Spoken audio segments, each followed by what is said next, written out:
হংকংয়ের বিপক্ষে প্রথম ম্যাচে হারলেও দ্বিতীয় ম্যাচে দারুণভাবে কামব্যাক করে ড্র করে হামজা চৌধুরীরা। আর এতেই এবার ফিফা থেকে বিশাল এক সুখবর পেতে যাচ্ছে বাংলাদেশ, যেটা নতুন করে স্বপ্ন দেখাতে পারে দর্শকদের। সামনে ভারত ম্যাচের আগে প্রমোশন পেতে যাচ্ছে লাল সবুজ প্রতিনিধিরা, আর সেই ম্যাচ জিতলে অবশ্যই সুযোগ থাকছে আরও বড় লাভ দেওয়ার। হংকং ম্যাচ শেষে বাংলাদেশের পাওয়া সেই সুখবর নিয়ে বাকিটা জানবো রিপোর্টে। বাংলাদেশের ফুটবলে বইছে নতুন দিনের হাওয়া।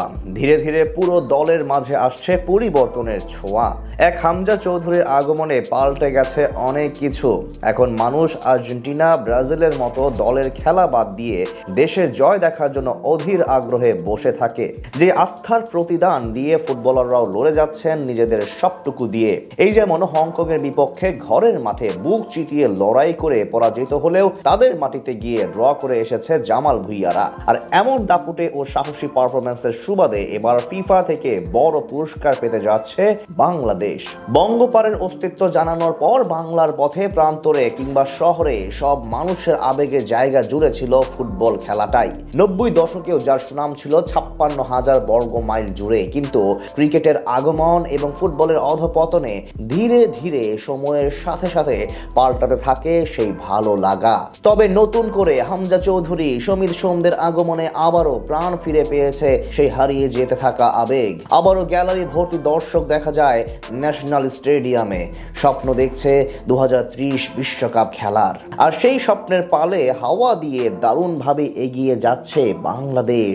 যদিও সবশেষ হংকংয়ের বিপক্ষে 2 ম্যাচে যথাক্রমে পরাজয় ও ড্র করার কারণে আনুষ্ঠানিকভাবে ছিটকে গিয়েছে 2027 এশিয়ান কাপ খেলার প্রতিযোগিতা থেকে। তবে এখনই আশাহত হওয়ার সুযোগ নেই সমর্থকদের। সামনে আরো অনেক কঠিন পথ আছে, যেগুলো পাড়ি দিতে পারলে সাফল্য মিলবে। আর তার মাঝেই বড় সুখবর দিল আন্তর্জাতিক ফুটবল নিয়ন্ত্রণ সংস্থা। হংকং ম্যাচের পূর্বে টাইগারদের অবস্থান ছিল 184 নম্বরে।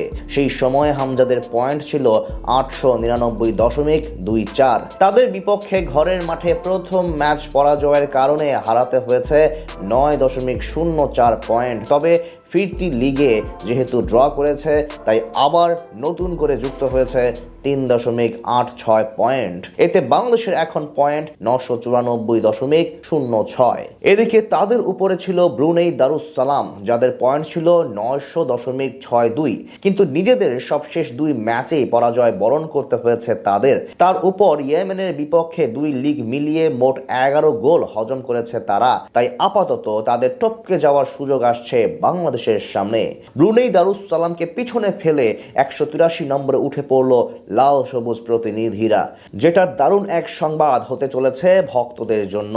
এভাবেই ধীরে ধীরে আগাতে থাকলে অচিরে ভালো একটা অবস্থানে যেতে পারবে বাংলাদেশ। বিশেষ করে পরের ম্যাচে ভারতকে ঘরের মাঠে হারাতে পারলে সেটি হবে আরো বড় প্রাপ্তি। তখন সুযোগ থাকবে 182 নম্বরে থাকা ডোমিনিকাকে পেছনে ফেলার। ভক্তরা স্বপ্ন দেখেন, আর এভাবেই আগামী কয়েক বছরের মধ্যে র্যাঙ্কিংয়ে 150-এর মধ্যে পৌঁছে যাবে বাংলাদেশ।